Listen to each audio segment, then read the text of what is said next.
They are the living dead, soulless bodies that come from beyond the grave to walk the earth again, without feelings, will, or judgment.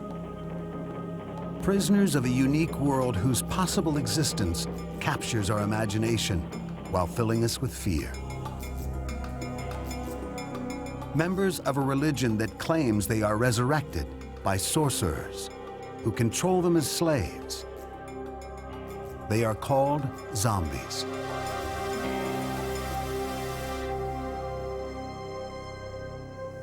This man maintains he remembers his own funeral, buried in a grave while his family wept over what they thought was his death. Nearly 20 years later, he would return to his village and live among his neighbors as a zombie.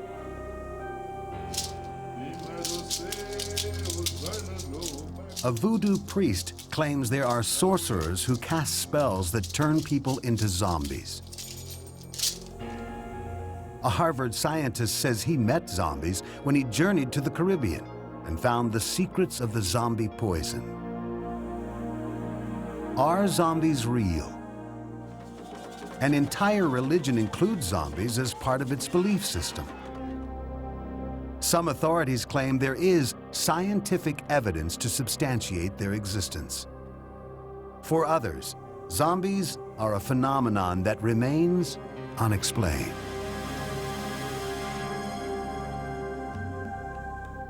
In the spring of 1980, this man returned to his hometown in Haiti. He said his name was Clervius Narcisse. His appearance sent shockwaves through the town. Many of the villagers knew Narcisse and remembered that he had died nearly 20 years before. Narcisse himself agreed that he had returned from the dead. This is his remarkable story. Clervius Narcisse had been a prosperous landowner who flaunted his wealth and would not share it with the family. He fathered children by several women and refused to support the babies or their mothers. Members of his family frowned on his lifestyle, which was also contrary to the religious beliefs of the community, the practice of voodoo.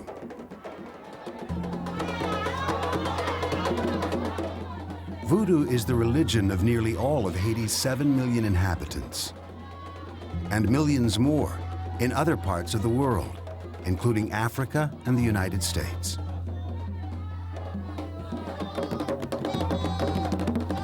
Voodoo actually means, literally speaking, spirit, the great spirit of God.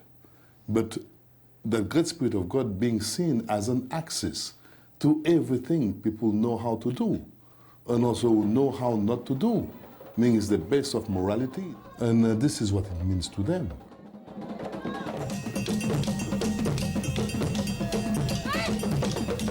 Voodoo exerts a powerful influence in Haitian society.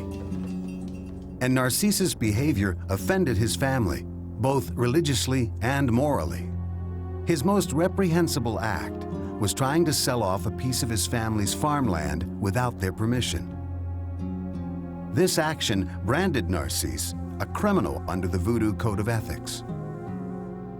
That piece of land was not supposed to be divided by traditional law. So in fact, by so doing, he would have put in peril the life of many, many people. Because Haiti is so poor, taking land illegally is considered a crime, as serious as taking a life. Cases like these are often decided by special voodoo courts that exist apart from the conventional justice system. Presiding over these courts are sorcerers, known as Bokors, black magicians, with powers apart from Hougans, conventional priests like Max Beauvoir. By profession, Beauvoir is a biochemical engineer, educated at Cornell University and the Sorbonne in Paris. He also comes from a line of voodoo priests and succeeded his grandfather as a high priest in Haiti. Hougon teaches morals. It teaches people really how to live, but it doesn't really fit into the category of keepers of the morality. It's an act of police, it's an act of justice, it's an act of secret society, and they are the people who have that responsibility. The brother of Clervius Narcisse filed a claim against him for his disreputable behavior in the village. The trial began a short time later in the Voodoo Court of Justice. He was tried by his peers, and there was a group of peers that was there for his trial. And not only that, but at that court of justice, unanimity is required.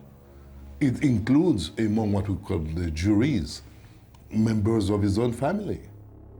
The secret society found Narcisse guilty and sentenced him to the ultimate punishment. And the capital punishment is zombification. Zombification is a way to extract a criminal from the society without killing them, but yet to put them in a position where they can never annoy anymore the society. There are people who believe that a curse or spell has been placed upon them, and that these people believe that because of that reason they are losing their souls, which means, in fact, that their souls is being drawn out of their bodies little by little, which means then that they will probably become dead. On April 30th, 1962, Narcisse was admitted to the American-run Albert Schweitzer Hospital near his village. He complained of chills, fever, and other symptoms. His condition deteriorated rapidly, and 3 days later, on May 2nd, he was pronounced dead by 2 doctors. The hospital prepared a death certificate signed by both physicians. Also on the document was a fingerprint of one of Narcisse's sisters, showing she was an official witness to his death. His body was taken to the morgue, where it was kept for 20 hours in a cold storage room. He could hear everything, but he couldn't talk. So he heard the doctor say this man is dead? Yes, and he heard his sister weeping, and he even heard when they were in the cemetery. The next day, May 3rd, Clervius Narcisse's funeral.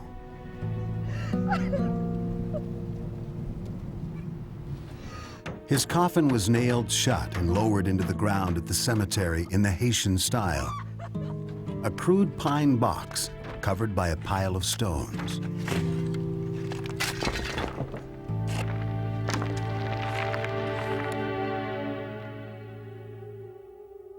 Ten days later, the family placed a heavy concrete memorial slab over the grave.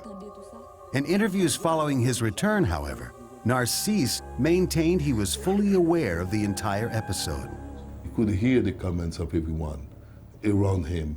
People were crying and lamentating around him. He heard all of that.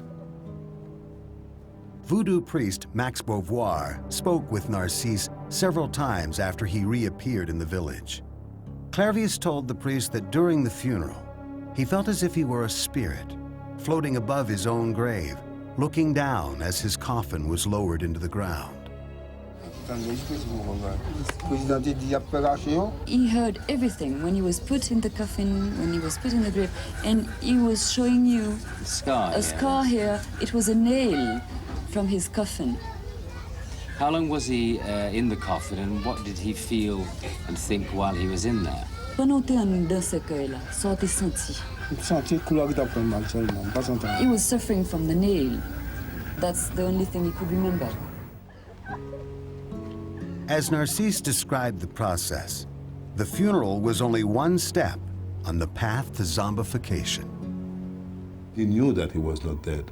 He knew all the time that he was not going to die either, because like every Haitian, he is aware of what zombification is, that it was a transition state that he was going through until he was lifted up from the ground.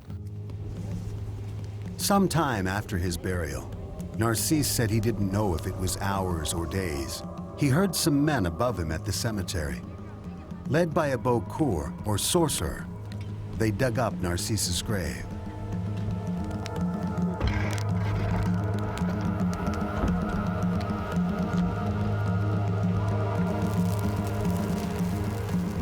And removed him from his wooden coffin. They gave him a potion to drink, which helped revive him and restore his ability to move his limbs. It is from there that he became a zombie, was lifted out, and then put back into circulations, not public circulations, but at least to the custody of some people who took care of him as a zombie. Although the zombie Narcisse could now move about again, he had been stripped of his soul, what Haitians call his petit bon ange, which literally means the good little angel. In a case where you are a zombie and you no longer have absolutely no control of yourself at all, and that someone else has a control of you or has control over your petit bon ange, then that's something that probably is much worse than death itself. It'd be better for the petit bon ange to leave the body completely and to be elsewhere than to be controlled by someone else within that body. The Beaucour who freed Narcisse from the grave now enslaved him. Narcisse said he was taken to another part of the country and put to work on a plantation with other zombies. He was working on a plantation. He was planting corn, yam, coffee, all kind of He was working as a slave? As a slave. After 2 years of brutal treatment, however, he ran into some good fortune. During his years of zombification, I think an event occurred, I don't recall exactly, where his keeper died. And at that point, he regained some of his willpower that allowed him and many others around him to escape. Other accounts say one of the zombies killed the slave master or keeper, freeing the group, which scattered into the countryside. While there was no further word of the others, Narcisse returned to his old village 18 years after his funeral, much to the amazement of his neighbors. Well, everybody knew him. He was a well-known individual. He was well-known by his family, for sure. Was well-known by his friends. And when he came back and found to that marketplace, the entire marketplace knew him. Clervius's sister, Angelina, came to the marketplace when she heard her brother had returned. When he greeted her, he used a childhood nickname only family members would know. Her first reaction was to push her brother away, partly from shock, partly from the knowledge he was a criminal. Eventually, his family as well as his neighbors allowed him to live in the village. To see him again is always a surprise. And it's the same for all zombies, because in fact they are known dead person and they are known to have gone for good. However, the punishment remains. Even though he had been freed from slavery, in the eyes of the Voodoo Court of Justice, Narcisse was still a criminal. For this reason, he said he did not return to the village until he heard the brother who brought the original charges against him had died. Although his sister took him in, Narcisse would not regain his status in the community and was not allowed to earn a living. At the same time, he became something of a celebrity. Word spread quickly about the return of an actual zombie.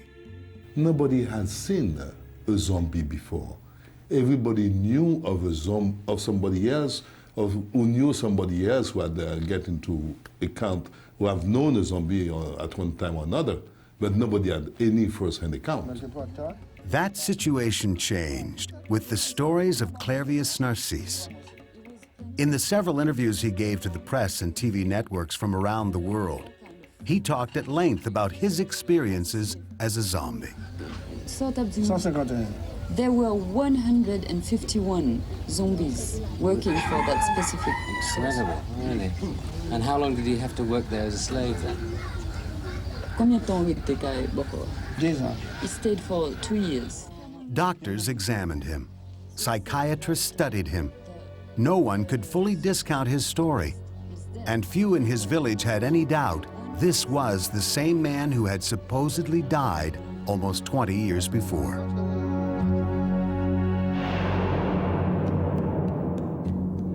Could Clervius Narcisse have been buried alive, resurrected, and enslaved on a plantation work gang for years? His claims provoked no end of speculation and disbelief. Was Narcisse really the man he claimed to be? Well, I think it's probably a case of mistaken identity.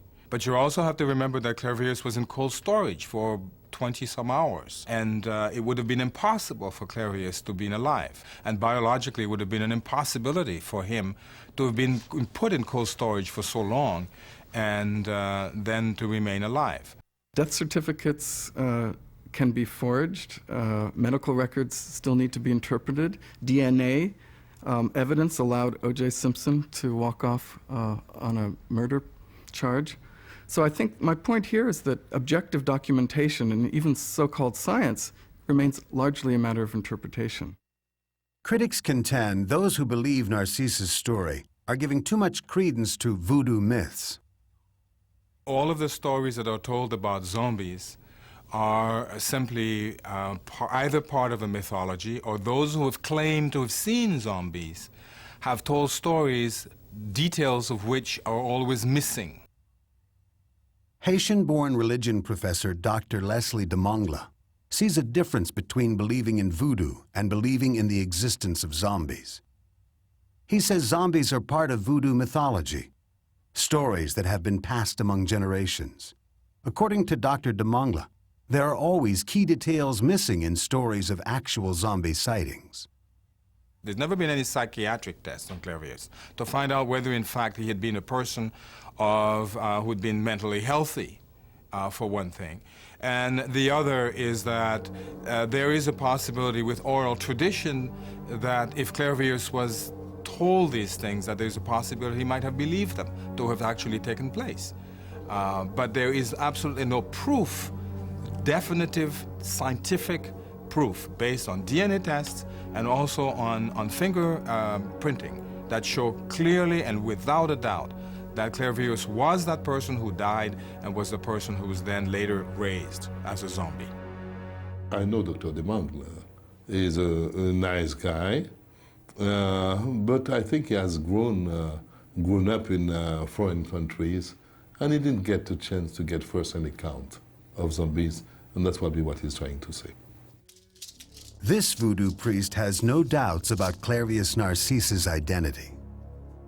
I've met the whole family, I know them well, and we took him back into their own custody at that point, but of course, once a zombie, you remain a zombie. And even at the end, Clervius Narcisse was a zombie.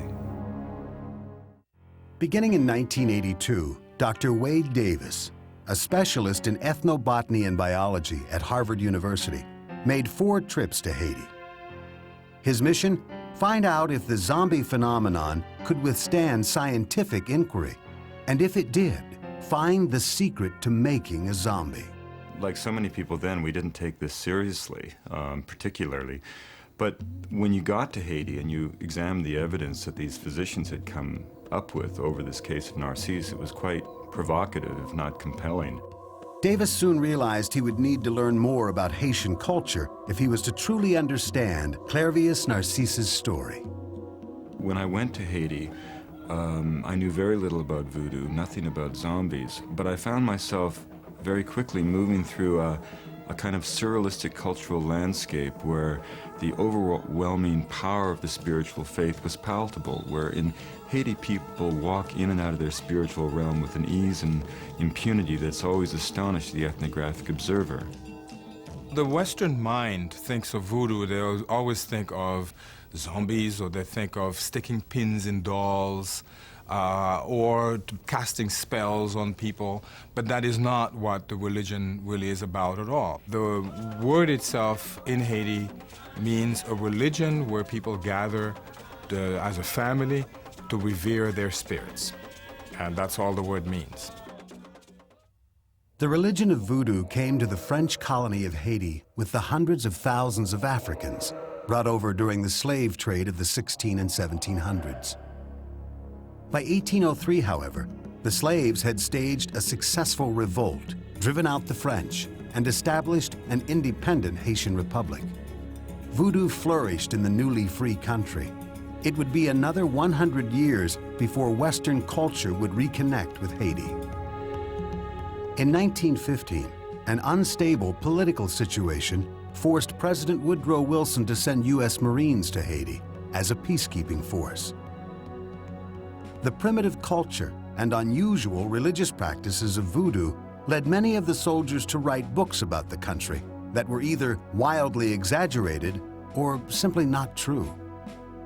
And those books, which had names like Cannibal Cousins, Black Baghdad, Voodoo Fire in Haiti, A Puritan in Voodoo Land, The Magic Island, there was a slew of these books, all of them full of children bred for the cauldron, zombies crawling out of the grave to attack people, voodoo pins and needles and dolls that don't even exist. In certain parts of Haiti, so the natives will tell you, are thousands of zombies or dead men who have been taken from their graves and put to work in the cane fields. Whether they were true or not, accounts of these strange practices in this strange land intrigued American readers. They eagerly devoured the material, even though most of it was produced by non-Haitians who had little or no understanding of the voodoo religion. I think many of these people concocted this notion of zombieism. I mean, at least the way in which it was presented. It's certainly part of the oral tradition, part of the mythology of the religion. But I think they probably must have heard of it and then made up these stories.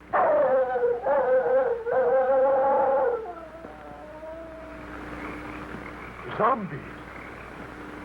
Yes, they are my servants. By the 1940s, the books led to movies that reached an even wider audience. Americans flocked to the theaters to watch films that had less to do with actual voodoo than with fantastic accounts, fueled by the imagination of Hollywood. Now, the zombie in the North American imagination is more like a boogeyman or Freddy from Friday the 13th, someone who goes around and eats people and kills people. It's definitely a negative stereotype. And as hard as we in sort of professional anthropology try to dismantle that stereotype and replace it with a more accurate appreciation of zombieism and voodoo, it never seems to stick. Wade Davis was among the scientists and scholars who studied the true nature of the Haitian culture. He soon found that, like many other religions, voodoo provided a source of comfort and support for the overwhelmingly poor people of Haiti. Voodoo, in its essence, is a religion that has a dynamic relationship between the living and the dead. A religion where the individual does not simply go to church and speak about God. He or she dances in the temple and becomes God.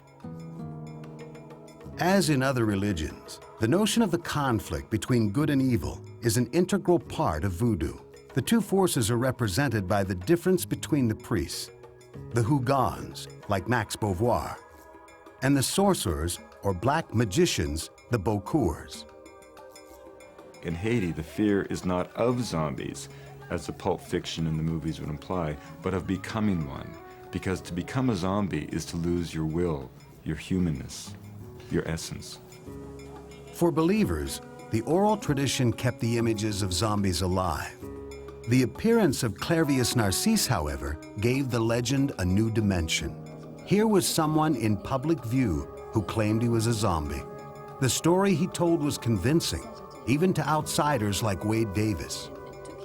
Narcisse struck me as very calm in the way that he described the events that had occurred to him, casual in a sense, in the way that he embraced the situation that to us was almost phantasmagoric. The evidence was very strong in suggesting that Narcisse had actually gone through this terrible passage, and in that sense it was difficult to know exactly what was going on. Davis knew the only way to confirm Narcisse's story was to discover the secrets of the zombie curse. For that, he would have to meet a Bokur, the sorcerer, to find out his methods. the Beaucourt held the key to the theory that had brought Davis to Haiti in the first place, that there was a special potion given to victims to create a zombie state. The Beaucourt, who is like a chief of police, so to speak, the one who keeps the morality of the society all over the country. That's what they call the secret society. And they are the one who act like executioners. Max Beauvoir helped Davis gain access to the voodoo secret societies. Beauvoir introduced Wade to a Beaucourt named Marcel Pierre, who reputedly could make the zombie potion. Marcel was a shadowy figure rumored to have been a member of the Tonton Macoute, the notorious death squad under the regime of Papa Doc, Francois Duvalier in the 1950s and 60s. Even though Marcel was well known in the area for making zombie potions, at first he was reluctant to cooperate with the American scientists' mission, even for a fee. So I said, Marcel, it's not a matter of whether you make good poison or not. I know you can make good poison. I'm just saying that what you made me 2 weeks ago was garbage, and you have a choice. You can send me away with garbage and lose the potential to make lots of money from us, or you can give me the real thing, and we'll be back in the morning to talk about it. And when I went back the next morning, what turned out to be the proper ingredients were drying in the clothesline. Davis took the new potion from Marcel Pierre, then looked to find other Beaucourts and collect samples of potions from them. He collected a total of 8 samples from 4 separate sources and found their ingredients varied according to the Beaucourt who made them. In general, they consisted of human remains, native plants, animals, and fish.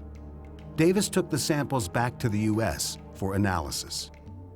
I found that the consistent ingredient was one of a number of species of a marine fish that had a very powerful neurotoxin in it called tetrodotoxin. The fish was the pufferfish, exotic creatures found in the tropical waters of the Caribbean and in the ocean off the coast of Japan. They take in water and swell up to make themselves more difficult for their enemies to consume. Some varieties, known as porcupine fish, have spines on their bodies as a further deterrent. All, however, contain an ultimate defense within, one of the most powerful poisons known to man. Tetrodotoxin is so powerful that a lethal dose of the pure drug would bounce on the head of a pin. It's been said to be about 160,000 times stronger as an anesthetic than cocaine, 1,000 times stronger than sodium cyanide. Amazingly, the puffer is also a gourmet dish in Asia. Connoisseurs savor the taste of the meat and the lightheadedness it brings from trace amounts of the poison. The amount of the poison in the body of the puffer increases with the reproductive season. In other words, when they start, let's say, around December, then the gonads increase in size and activity until they hit about March or April, and at that time, you got the highest level of the poison. The fish is so toxic, it must be prepared by specially licensed chefs. Even so, there are hundreds of cases of people dying from tetrodotoxin poisoning as a result of eating pufferfish that was not prepared correctly. This link turned out to be the basis for Wade Davis's research into the mystery of the zombie poison. One of the things that broke open the hypothesis was that in Japan and throughout the South Pacific, in cases totally unrelated, of course, to anything going on in Haiti, there were case after case in the medical literature that described exactly what happened to someone who succumbed to tetrodotoxin poisoning. Tetrodotoxin kills by shutting down the nervous system, paralyzing the victim and stopping his breathing. Non-lethal doses of the poison can produce temporary paralysis and diminished breathing that can even fool doctors into thinking a victim is dead. These symptoms are consistent with the concept of zombification. The unique thing about the poison is that it can knock out practically all of the muscles of the body, but the individual who is suffering from puffer poison may be fully alert, but can't move a muscle, can't blink an eye, can't speak, but know what's going on. They were just as stiff as a board. So they would be misdiagnosed as dead. There are cases of people nailed into their coffins by mistake. In Japan, by folk custom, you're actually laid out by your grave for 3 days to make sure you're really dead. Using the pufferfish, a bokur could make a potion with enough tetrodotoxin to immobilize a victim, who would appear dead even to a doctor. My hypothesis was built on a single empirical observation, and that was that the sorcerers in Haiti had found in their environment a natural product, a series of fish, that we know for a fact contain at certain times a year enough tetrodotoxin to do the deed. That's what broke open the investigation. Wade Davis wrote numerous articles publicizing his theories, while Hollywood made a motion picture based on one of his books, The Serpent and the Rainbow. His conclusions, though, remain controversial.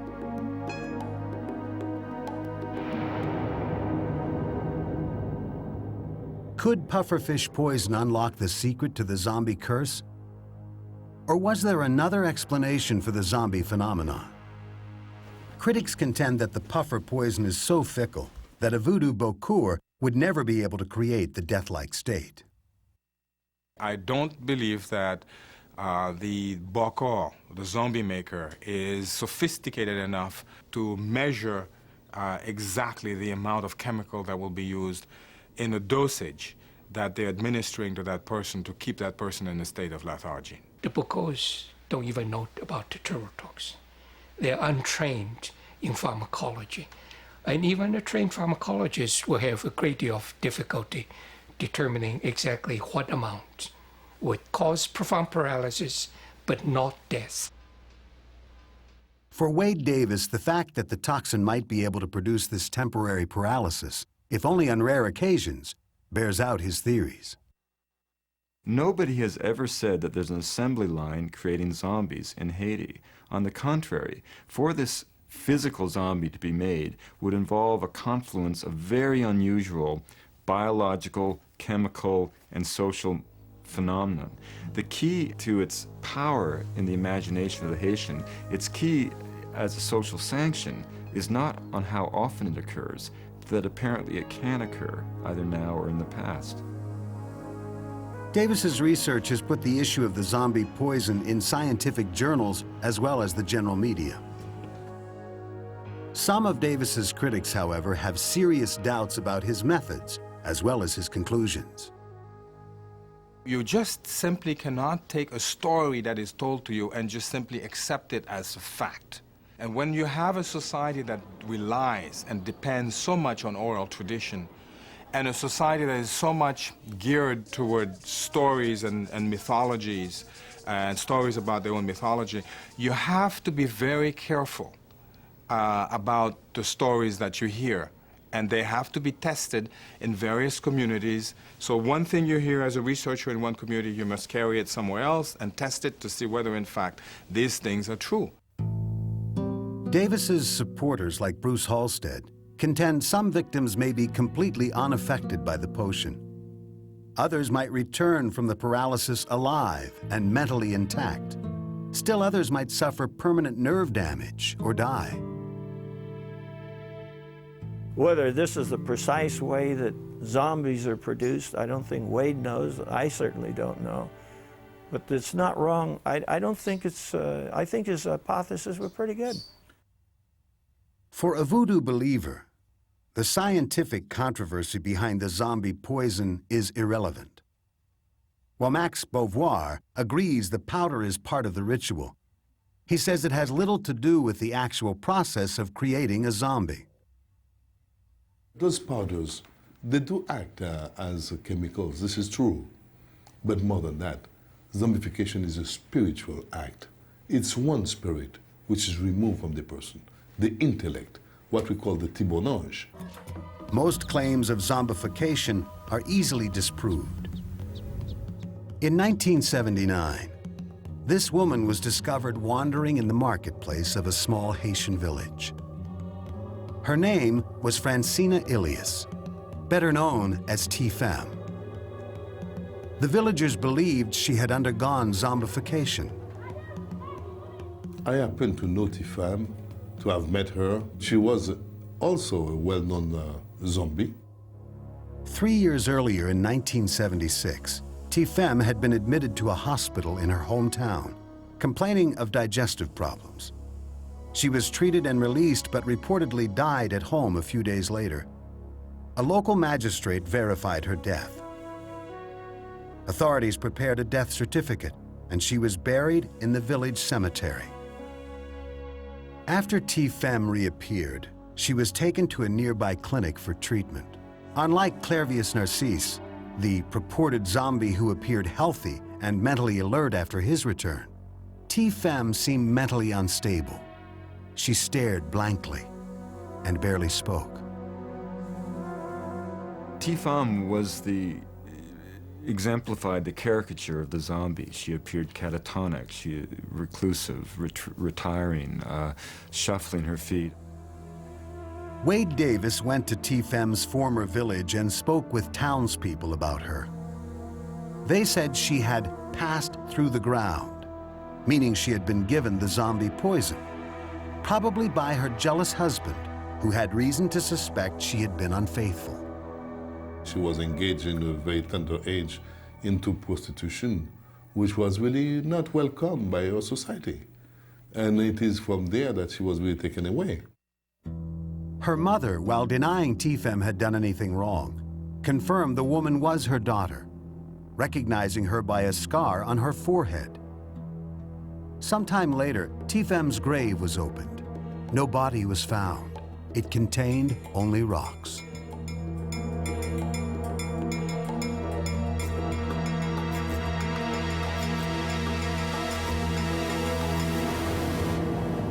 I have never seen a zombie. And I've done more than 25 years of field research in the backcountry all over Haiti. And I've walked in the day, I've walked at night, I've walked through cemeteries, I've walked everywhere in the country, and I have never seen a zombie. I was born and raised there, and I've never seen a zombie. Was Tifem a true zombie? Many observers contend she is a classic illustration of a victim of either mental illness or mistaken identity. Tifem is a very good example. She was brought back to the community, and people recognized her.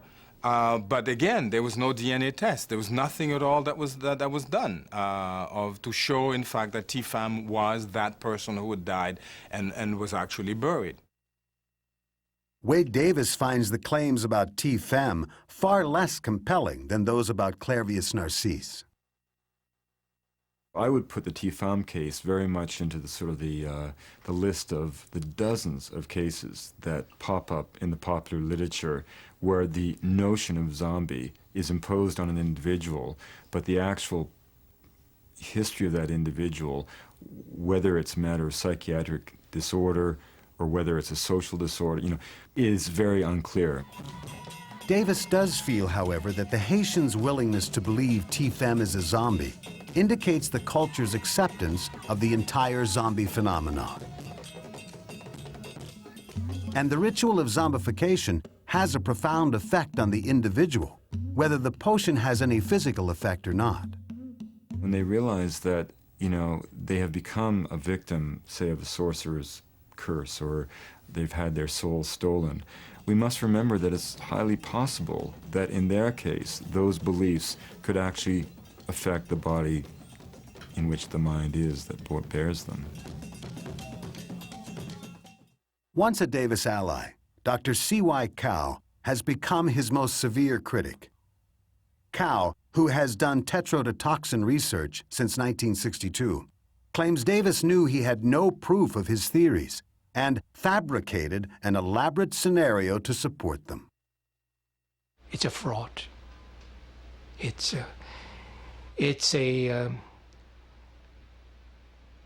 based on knowingly perpetrated with the full knowledge that there was not enough tetrodotoxin to cause a scenario that he actually promulgated. Dr. Kao believes any field research of the effects of tetrodotoxin has to be confirmed by obtaining the same results in a laboratory. Wade Davis disagrees. his attitude was, if you can't produce zombie rats, you somehow have to be telling a falsehood. Well, my task was not to produce zombie rats. It was to try to understand, in all of its ramifications, historical, psychological, spiritual, political, and ethnographic, and pharmacological, the ramifications of an amazing cultural phenomenon. Dr. Kao charges that few of the pufferfish samples Davis brought back from Haiti contain any tetrodotoxin, while those that did not have enough to cause the paralysis that Davis claims would result in zombification. The key aspect that has to be addressed is not the amount of toxin in any one of those limited set of samples, but the empirical observation that the sorcerers in Haiti have identified in their environment a natural product that we know for a fact contains, at certain times of the year, enough tetrodotoxin to make someone appear to be dead, even though that person returns to the realm of the living. Davis's supporters stress that no scientist should be condemned simply for advancing a hypothesis. Scads of other people are also convinced that zombies do exist. He went down there with the express purpose of trying to find out if zombification does take place, then what is it that brings this about? So I think Wade Davis is a very honest man. I have nothing but respect for the man. The fact that those samples came back with tetrodotoxin in them was in fact highly significant. It proved that tetrodotoxin was in these fish. It proved that these fish were used by the sorcerers, and it proved that these powders could, if the right fish were used at the right time of the year, have enough tetrodotoxin conceivably. That was highly significant. Bruce Halstead contends that it is too easy to dismiss the zombie legend as simply that, a legend. The presence of this lethal poison might even suggest that the voodoo Bokors know something about tetrodotoxin that Western-trained scientists do not. My experience with a lot of these groups that we've worked with around the world, they're a lot sharper than you think. They're keen observers. They have a good understanding of what you can do where to get the maximum of the biological activity. So I would never underrate these people. They may be uneducated, but they're not stupid. Clervius Narcisse has since died, this time a confirmed natural death. Francina Ilias, or Tifem, is reported to have died as well. Since their emergence nearly 20 years ago, no other zombies, self-proclaimed or otherwise, have come forward. Voodoo still thrives in Haiti. So does the belief in zombies.